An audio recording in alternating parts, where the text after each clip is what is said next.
They used to tell a lot of athletes, you get a certain age and it's all downhill. Well, it's downhill if you're going to be sitting on the couch all day watching TV. But if you're active, the sky's the limit. You just go for it and enjoy it. And I think that's the key is enjoyment. I've enjoyed this. Pat Gallant-Charette is a 73-year-old record-breaking marathon swimmer. Technically speaking, a marathon swim is anything over 6.2 miles, but Pat swims are usually 2 to 3 times farther than that. She's set 9 Guinness World Records for being the oldest woman to swim across bodies of water like the English Channel, Lake Ontario, and Lake Zurich.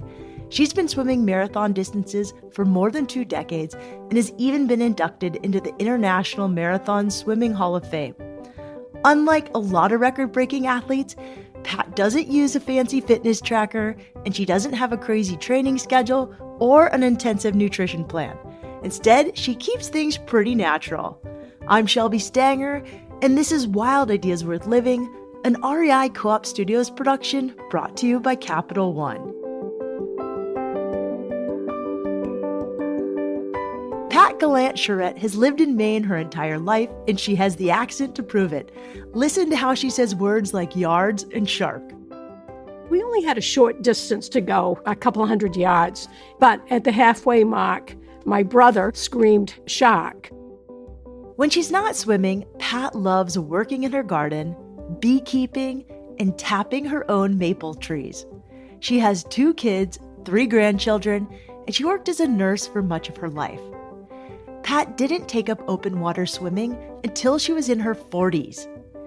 She started at the beach near her home, which brought back memories from when she was a kid, spending her summer days swimming with her siblings.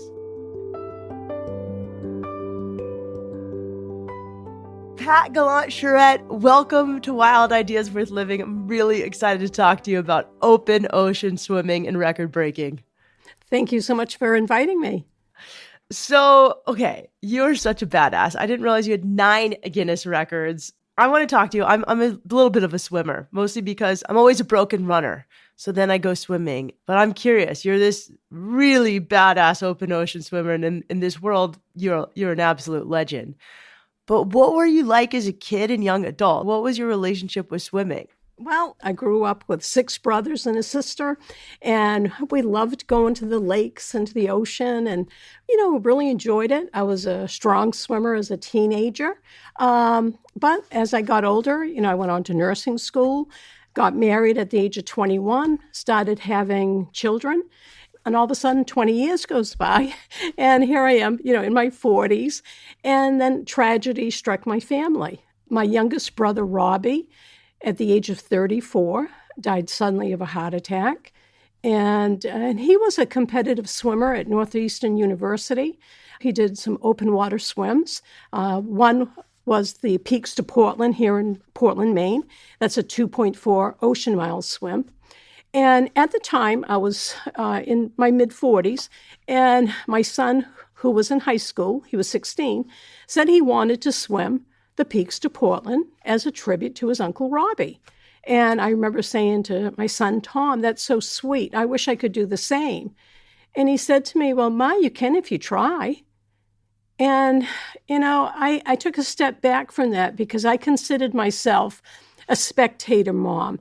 I was the mom that brought my kids to soccer games and swim meets, and I just didn't consider myself an athlete. But I thought, well, I'll give it a try. And my intention was to swim that race just one time, and that was it, because I have a fear of the ocean. Wait, time out. You have a fear of the ocean? Yes. When I was 13 years old, my brothers and a couple of their friends, we were going to go clam digging off the coast of Maine. And as we were leaving the house, my mother said, be very careful of that incoming tide. So, as a 13-year-old, I didn't listen to her. So standard, okay. Yeah. Fair So we got out there and we were on the sandbar and we were getting loads and loads of clams, and we filled the bushel baskets, and we were ready to go home. And when we turned around, the sandbar was now an island. We had to abandon our bushel baskets, our shovels, and we had to swim for it. And I had, at that age, no fear at all of the ocean. And we only had a short distance to go, a couple of 100 yards, and I had no worries. But at the halfway mark, my brother, who was 14, screamed, "Shark." And when he screamed the word shark, I could tell by the tone of his voice that he wasn't kidding. So I turned real quick, and over my shoulder, something went underneath me. And it scared me, and I panicked, and I almost drowned. And all of a sudden, within a few feet of me, a seal popped its head up out of the water. It was never a shark. What I saw was a seal.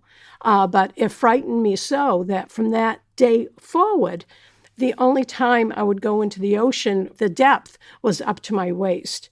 And a lot of people don't realize that when I train, like for the English Channel or any of these major swims, when I was swimming here in Maine off the coast, I would never go in deep water. It was always waist depth, and I would swim parallel to the shore.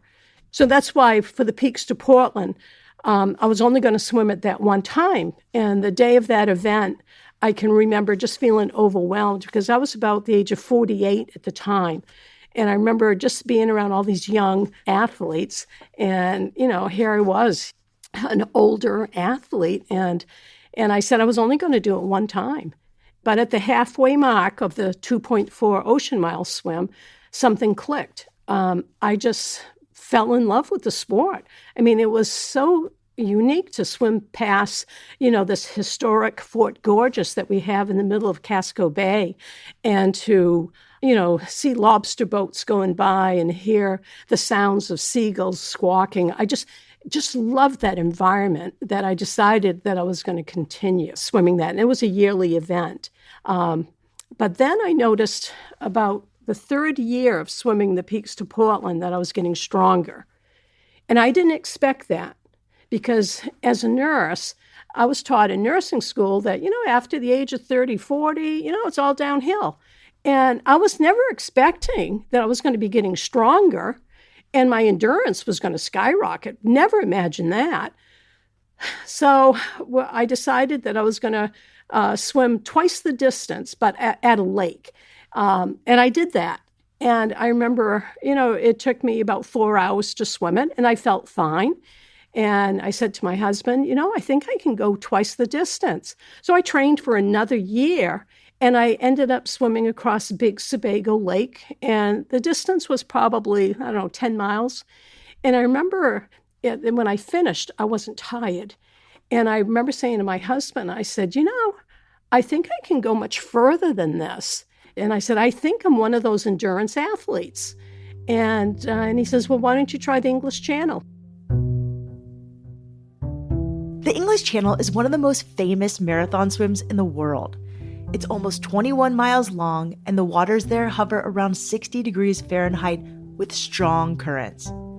Pat took her husband's suggestion seriously, and she started looking into what it would actually take to do this swim herself. They have very strict rules, and the rules are you start on dry land, you end on dry land. You wear a regular swimsuit. You do not wear wetsuits. You don't wear special watches for timing. You follow the tradition. In order to make an attempt, swimmers also have to hire an official observer and use one of the English Channel's certified boats. Swimmers can't be touched by their support team or come within 20 to 30 feet of the boat, which makes eating and drinking really tricky. To maintain her energy, Pat doesn't use gels or smoothies like most endurance athletes. Instead, she concocts a very simple drink with water and the maple syrup that she harvests from her very own maple trees. It's the perfect fuel to keep her going on swims that can last between 7 and 27 hours. When Pat started wading into the world of marathon swimming, she couldn't find a local coach, so she got creative. She found training plans for marathon running and adapted them for the water. For instance, Pat would do shorter training swims on weekdays, and then on the weekends, she would do a long swim, working her way up to 6+ hours in the water at a time. Finally, in 2008, Pat made her first official attempt at the 20-mile swim across the English Channel. when you decided to do the English Channel, was that your first big marathon swim? Yes. And the first one was not successful. When I got like 1.7 miles from the finish line, the currents changed. And back then, if the currents were not helping a swimmer, they could stop the swim. So they stopped the swim, but I felt as though I had the endurance to continue. But that was okay. That's all part of marathon swimming. You're not going to be successful in all your swims. And a lot of time, Mother Nature, she'll deal you a hand that you didn't expect. And so I knew I was going to go back, and I did. Okay, so for that first English Channel swim, you fly all the way out there. You must have some sort of support crew. And you get almost all the way. I mean, 1.6 miles after you've done 24, whatever, like however many miles you've already done. That's really frustrating. Yeah. And it was. I remember swearing up a storm when I was climbing up that ladder. But the thing is, it was discouraging, but I was not, overwhelmed by it. And it was like a true marathon swimmer learns they don't throw the towel in for something like this because it was Mother Nature. And what you do, you just brush yourself off and say, I'm going to try this again. And I've done that for several swims between Ireland and Scotland. That is known as one of the toughest swims in the world, the North Channel. How far is that? It's about the same distance, 22 miles. 22 miles. And how old were you when you did this one? I was 66. 66, okay. And I got stung every inch of my body from jellyfish. And when I got 1 mile, less than 1 mile from the finish line, I still felt strong. I had no doubt that I was going to reach Scotland. And all of a sudden, the riptides started. And I started going backwards because of the riptides. So they stopped the swim. But that brought so much confidence because I knew if it wasn't for those darn riptides, I would have made it. So the following year, I went back out. And it was high winds the whole time. And I returned to Maine with no swim. And then the following year, I went back out again, and I was successful. And I got the record for the oldest woman to swim that. Okay, so the jellyfish, you watch movies of swimmers dealing with jellyfish, and it's horrendous. Like, how did you deal with it? Because too many jellyfish stings could be pretty life-threatening. Yes, yeah, and it depends on the type of jellyfish. Between Ireland and Scotland, they're known for their lion's manes jellyfish. And again, I got stung every inch of my body, but I was one of the fortunate ones. I didn't get any reactions, any anaphylactic shock. What happened the following day, I felt as though I had a very bad sunburn. But also, I've been stung by jellyfish when I was swimming from Molokai Island in Hawaii to Oahu, and I got stung in my mouth, and that was extremely painful. I felt as though I was being electrocuted. So every jellyfish is different, and every person reacts differently too. I don't understand why you're not one of the most famous people in the world. I've never heard a grandma talk about getting stung in the mouth by a jellyfish and feeling electrocuted. I don't think you realize how badass you are. Oh, thanks. Well, if you want to watch a funny video at the end of the swim, when I got to Oahu, a sandy beach, as I was nearing the finish line, I noticed there was a television camera, and I was wondering, geez, I wonder, who they're filming down here. I was looking, I was 100 feet from the finish line. I was looking to see what they were filming, and then it dawned on me they were filming me. But they didn't realize that I got stung in the mouth. And when they went to interview me, it really sounded like I had a stroke because I had difficulty speaking because of the swelling that was in my mouth. But I kind of laugh now. It's what can you do? And that swim took me just under 24 hours. How do you not sleep? Well, you focus on the finish line and plus 43 years as a nurse, it kind of toughened me up.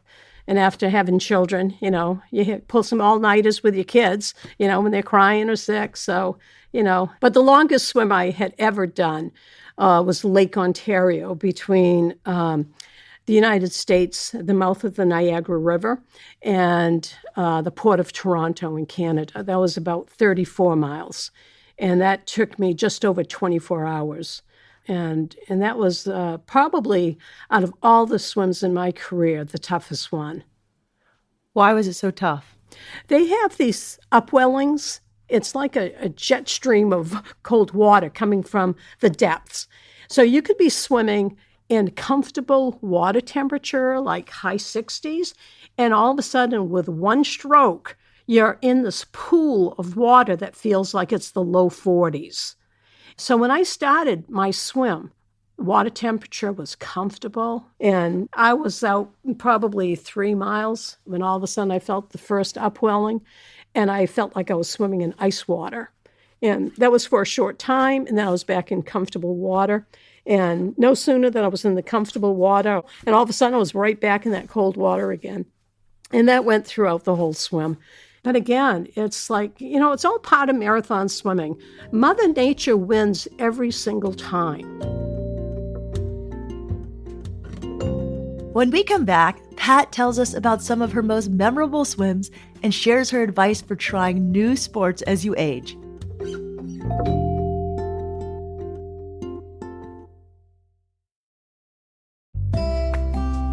Are you ready to earn more on your outdoor gear? Check this out. The REI Co-op MasterCard is here to give you 5% back in card rewards on all of your REI purchases. That's right, every single REI purchase, from trending gifts to those sweet holiday deals. And here's the best part. You can redeem your rewards as soon as you earn them. So whether you're treating yourself to a new camp stove or surprising friends with the coziest winter socks, you'll have more rewards to use right away. That's why the REI Co-op MasterCard is the gift that keeps on giving. If you're ready to start earning, head over to rei.com/MasterCard-podcast to see if you're pre-approved. That's rei.com/MasterCard-podcast. Terms apply.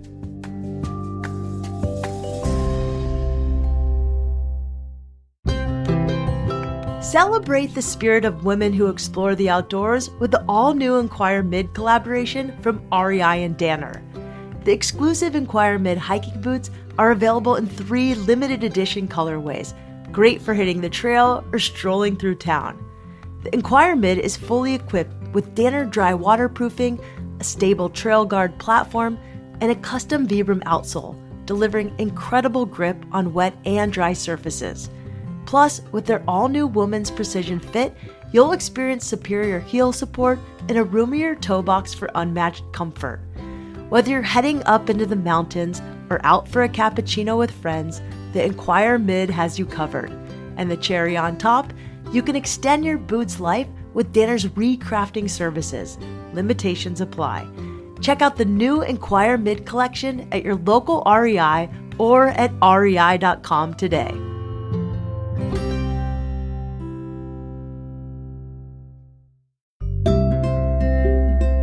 As someone who loves to spend her days running, catching waves, and adventuring in the mountains outside of my home in San Diego, I'm always on the hunt for the best gear to keep me going. That's why REI's Editor's Choice Awards are such a game changer.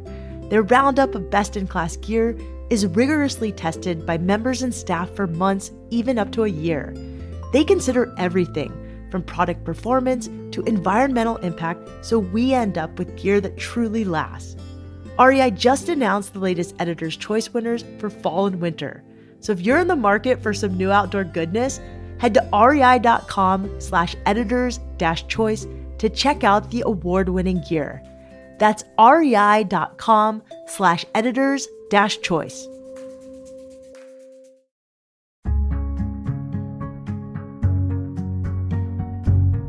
Pat Gallant-Charette is an accomplished marathon swimmer with 9 Guinness World Records to her name, as well as a number of awards and honors. Pat has crossed huge bodies of water like the Molokai Channel in Hawaii and Lake Ontario in Canada. She set her most recent record last year when she became the oldest woman to swim 15 miles across Lake Malawi in East Africa. When she isn't attempting to break a record, Pat swims at the beach near her home. She doesn't have a coach or an official training plan to do any of these swims. Instead, Pat follows her intuition. To adapt to the cold, she sits outside in her bathing suit in the winter. She fuels her long record attempts with her homemade maple syrup, and instead of cross-training at a gym, she tends to her garden and bees. Whatever she's doing, it's clearly working. Since her first marathon swim in 2008, Pat has traveled all over, spending hour after hour crossing lakes and channels around the world. Many of the swims she's completed last between 10 and 24 hours. To spend so long in the water pushing herself physically, Pat has had to figure out how to keep up her mental endurance. So you're in the water for hours at a time, almost, up to day, just swimming. What the heck goes through your head? What are you saying to yourself? Are you singing? Talk to me about this. Okay. It's changed drastically over the years. In my early years, I focused on my stroke, and that was boring as heck. And then mid-years, I started focusing on people who inspired me. And that was, that helped out tremendously. I would dedicate a mile to, one of my neighbors had cancer, and I dedicated that mile to her. Then as time went past, I started getting into this zone of where I wouldn't think of anything. I would just zone out, and I would totally lose the concept of time. I couldn't tell you if 4 hours went by or if 10 hours went by. It's just, I would just be very relaxed. But now what I do, I pray. I'm a very spiritual person, and I pray through all my swims. Will you dive into that? What does prayer look like for you? For many years, I grew up under the Christian faith, and I was Catholic, and I left the church because of some abuse that was going on. And I never lost my faith. One of my swims was the Sea of Galilee in Israel. So I brought a Bible with me. And in this Bible, it had a map, and it showed where all the different miracles had occurred. And I found out we were going to be starting the swim by Capernaum. That's where Jesus got his apostles. He walked on water. So here, over those years, it was about 30, 40 years, I hadn't been to church except for funerals, weddings. I decided I was going to pray. So for 8 hours and 22 minutes, I prayed. And the prayer that I had was not to have a successful swim, but I just prayed for a direction in life. And it was just an incredible. And so now all my swims, I pray. 2 months ago, I was in the state of Washington to swim the Strait of Juan de Fuca, which was not a successful swim because water temperature was 49. But the whole time there, I prayed. But it was not so much for a successful swim. I just, prayed for world peace. There's a friend of the family that's very sick. Prayed for him. So my focus was prayer. It's interesting. We're not of the same faith, and I have somewhat of a spiritual practice, but wish I had more. But what you also did was gratitude and sending love to other people, and you're calling it prayer, but I think it's whatever you call it. I think it's such a powerful practice. Yes, getting out of your own head and giving that energy to someone else while you're expending an immense amount of energy. It's a real incredible thing. And I hear that from endurance athletes, that if they have a strong spiritual practice, they're able to do these really hard things.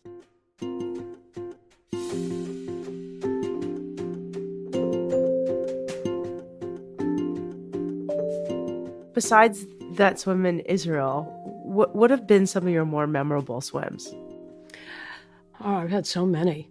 I told you about the Catalina swim, about, the dolphins. Let's talk about Catalina. We haven't talked about that, and that's actually in my backyard. So I can relate to Catalina. I know what that's like. You swam from Long Beach Oh, no, we took the boat out to Catalina, and I got sick along the way. It was like a 3-hour boat ride. We arrived about midnight, and they said to me, the Catalina observers, they read the rules that I had to start on dry land, end on dry land, which is the coast of California. And they said I could not touch the boat. So anyway, they took a big spotlight and they were shining it on the beach. And it was maybe, I don't know, 100 yards that I had to jump off the boat and swim. Well, when they put the light on, all of a sudden, this big brown pelican lands on the water, and I'm looking at this brown pelican.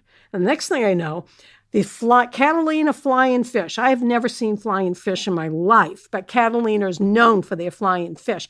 And I saw, first 10 were coming out of the water, then 20. They were going all over the place. And I'm thinking, my heavens, I got to jump in this. And next thing I know, a sea lion popped his head out of the water, and it's, like 10 feet from the boat. And I'm thinking, oh my, I have to jump into this water. There's the pelican, the flying fish, the sea lions. And then I looked and saw all these anchovies. And I'm thinking, okay, a school of anchovies, there's probably something behind it following that's a lot bigger. And next thing I know, we hear this whooshing sound, and it was the sound of a whale behind the boat. Couldn't see it, but we knew it was there, and it was a short distance from us. So anyway, the observer said, well, Pat, it's time for you to jump in. And I'm thinking, oh, my. And all of a sudden, 6 dolphins came right alongside the boat. So I jumped in the water and I got to the shore. And when I started, I had read about their giant kelp. And they said it would be difficult to swim through, and they were right on that. I felt like I was swimming on a hard floor. I could not believe I was even in water, but I was. Then after that, I was listening to the sounds of the whales communicating for probably, I'd say, maybe 70% of the swim. And then when I got to the close to the finish line, I had told my crew, because of the Catalina rules, that if a shark shows up, they stop the swim for safety reasons. They pull the swimmer, and the swimmer's disqualified, understandably. I said, it'd be my luck to be 1 mile from the finish and have, a shark show up. So anyway, I'm 1 mile from the finish, and all of a sudden, something's underneath me, and I could have touched it with my hand. It was bigger than me, and I screamed. I mean, it was a blood-curdling scream because I thought it was a great white shark. Well, the boat, which was a short distance from me, my crew, the boat crew, they were all laughing. They said, look around you. You're being surrounded by dolphins. Well, apparently they came from the north, south, east, and west, and there was about 100 dolphins that came right with me and brought me into the finish line. And I set the record for the oldest woman. And it was such an exciting finish. And then when I reached the dry land, I turned around and not one dolphin was in sight. It was incredible. Marathon swimming has opened Pat's eyes to her own physical abilities and the value of challenging herself. She's setting a pretty great example for others too. Can you imagine your grandma leaving town for a couple weeks to swim across Lake Malawi and coming back as a world record holder? I asked Pat if her grandkids were impressed, but she said they mostly think of her as a babysitter. Still, Pat proves that you're never too old to chase a wild dream. How have other people been inspired by your swims? Like, there's got to be this community of older women who are like, if Pat can do it, I should be able to do it. Yeah, I've had quite a few people come up to me and just didn't realize that, in my late 60s, early 70s, that it was possible to accomplish, swimming great distances. And it's inspired them to try something that they didn't try before. And I hope that's the message that I send, that, for anyone as they get older, to try something new in life. And it may bring them down a road they never imagined. How do you deal with fear? Again, I put it on the back burner. I look at it, what would I rather do? Would I rather go on an adventure or sit home and, knit on my couch all day long? And I have nothing against knitting. I love crafts, but I love the adventure. I'll stick to the adventure than sitting on the couch all day. Any advice to give to people who are looking to get into a new sport in their 40s, 50s, 60s, 70s, 80s, maybe even 90s? Yeah, there's plenty. First, check with your doctor. This is the nurse part of me saying, make sure that, you're physically capable of doing this, but start off slow. Let's say if you want to start running, start walking, short distances, and then just slowly increase. And after you feel comfortable doing that, just, incorporate running for maybe a minute and then walking for 10 minutes, and just slowly do this. But it doesn't have to be running. It could be swimming or skiing, or whatever they find interesting that, piques their curiosity, to give it a try, because there's so many sports out there, whether it's hiking or fishing or swimming. It's just the opportunity. There's just so much to do.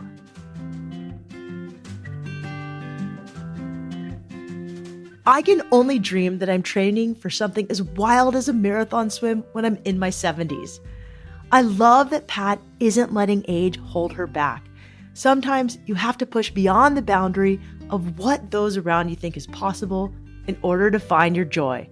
If you want to stay up to date on Pat's swims, plus see pictures of her and her family tapping maple trees, head to her Instagram at Gallant-Charette. That's GALLANTCHARETTE.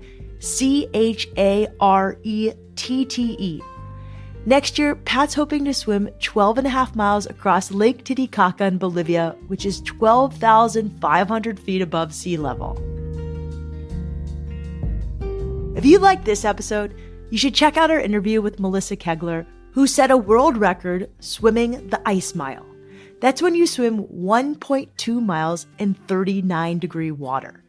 We'll link to Melissa's episode in our show notes.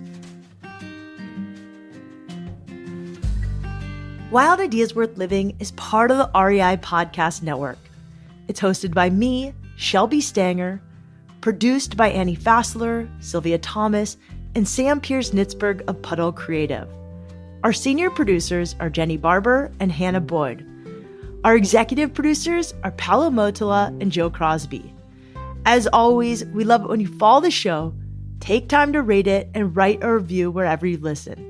And remember, some of the best adventures happen when you follow your wildest ideas.